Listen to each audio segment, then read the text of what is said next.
Hello, मेरा नाम तारा है और मैं 16 साल की हूँ। आपको अपनी उपस्थिति पर क्या गर्व है? मुझे अपने खूबसूरत बालों पर गर्व है। इसे खोना मेरे लिए एक ट्रेजेडी होगी, लेकिन ऐसा हुआ। कहानी को अंत तक देखें और आप सीखेंगे कि मैंने अपनी बाल कैसे खो दिए, लेकिन एक प्रिय व्यक्ति भी प्राप्त किया था। मेरी एक बहन है सितारा, जो 15 वर्ष की है, लेकिन बहुत कम लोग इसके बारे में जानते हैं, क्योंकि ऐसी बहन का होना वाकई में शर्म की बात है। वह दिखना जरूरी नहीं समझती प्यारी बच्ची की तरह। वह अपने जीवन में कभी किसी पार्टी में नहीं गई। बेशक उसका कभी कोई बॉयफ्रेंड नहीं था, लेकिन वह स्मार्ट है। मेरा मतलब एक किताबी कीड़ा है, इसलिए मैं कोशिश करती हूँ उसके साथ सार्वजनिक रूप से संवाद करूँ और आमतौर पर यह दिखावा करूँ कि वह मौजूद ही नहीं है। क्या वह मेरी खुशी को समझेगी जिसे मैंने भेजा था? मैंने एक एप्लीकेशन डाला था मिस 16 सौंदर्य प्रतियोगिता के लिए, और मुझे यह स्वीकार भी कर लिया गया था। मेरे जीवन का पहला मौका था और बड़ा भी। मेरे दोस्तों ने मुझे तैयार करने में मदद की थी। हम सब एक कूल आउटफिट में आए थे। एक अमेजिंग इवेंट था। सारे परिवार मुझे सपोर्ट करने आए थे। सितारा भी आई थी, बट सब लोग लग रहा था कि उसकी गंदी आउटफिट को देख रहे थे। अगर किसी को पता चला कि वो मेरी बहन है, देन मैं इस कंपटीशन से निकाली दी गई होती। मैं फिनाले में थी, बट जूरी ने डिसाइड किया कि हम सबको कुछ टास्क कंप्लीट करना है। भगवान, ये नहीं, ये साइंस क्विज था। मैं एक किताबी कीड़े की कॉन्टेक्स्ट में आ गई। मुझे पता था कि मैं परेशानी में हूँ। सितारा को ये सब पहले से पता था।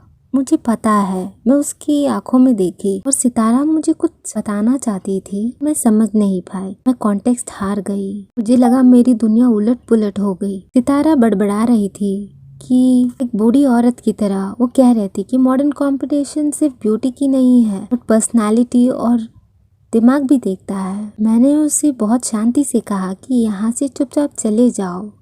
अच्छा है कि इस दुनिया में अच्छे दोस्त भी हैं, जो इस वक्त भी मुझे आके कंफर्ट दे रहे थे, जिसकी वजह से मुझे एक नई उम्मीद जगी और मुझे लगा कि मैं एक नया कंपटीशन भी ढूंढ सकती हूँ जहाँ मैं अप्रिशिएटेड फील करूँगी। बाद में पता चला एक निबंध था। वो एक विषय पर था कि बाहरी सुंदरता और भी अधिक कीमती है जब ये आंतरिक को कवर करते हैं। इस वाक्यांश का आविष्कार कुछ शेक्सपियर ने किया था। मैंने उस बदसूरत बूढ़ा और दाढ़ी वाला स्पष्ट रूप को गूगल किया था। सुंदरता के बारे में कुछ भी समझो। मैंने 2 दिन बिना नींद या आराम किए बिताए।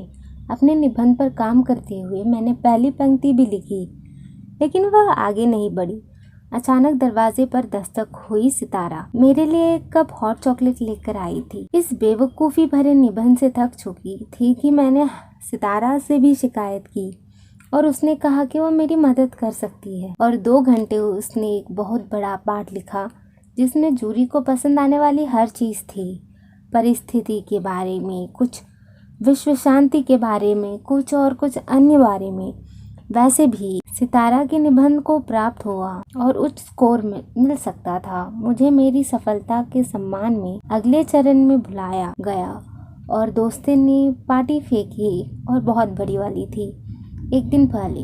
और मेरी माँ ने मुझे बुलाया और कहा कि सितारा को मुझे बुलाना चाहिए और उसे धन्यवाद भी देना चाहिए, बट वो मुझे अपमानित करेगी। हालांकि उसने मेरी मदद की, बट सितारा को आने के लिए कहूंगी तो वो अजीब से कपड़े पहनेगी। मैंने उसे अच्छे कपड़े पहनने कहा ताकि मैं उसकी वजह से शर्मिंदा ना हूँ, और मुझे ईमानदारी से वादा किया कि वो उसके पास आए। पार्टी के पहले सितारा को पुस्तकालय जाना था, इसीलिए मुझे उसके आने के बारे में तभी पता चला जब मुझे उस डरावनी शो को देखने के लिए कहा गया था, जो वह उस पोशाक में दरवाजे पर खड़ी थी जिसे मैं फेंकने जा रही थी। अपने कर्ल के सीधा करते हुए एक लड़की ने कहा कि अगर मैं कॉमेडी किरदार होती तो वह मेरी तरह होती।